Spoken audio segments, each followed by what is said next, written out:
severe thunderstorm warning message. The National Weather Service in Hastings has issued a severe thunderstorm warning for northwestern Buffalo County, northeastern Dawson County, southwestern Sherman County until 2 p.m. At 1:30 p.m., National Weather Service Doppler radar indicated a severe thunderstorm capable of producing quarter-size hail. This storm was located 5 miles north of Sumner, or 22 miles northeast of Lexington, and moving east at 35 miles per hour. Locations impacted include Miller, Hazard, and Pleasanton. Severe thunderstorms produce damaging wind in excess of 60 miles per hour, destructive hail, deadly lightning, and very heavy rain.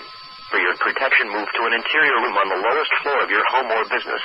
Heavy rains flood roads quickly, so do not drive into areas where water covers the road. Repeating, a severe thunderstorm warning has been issued until 2 p.m. for the following counties in Nebraska, Buffalo, Dawson, and Sherman.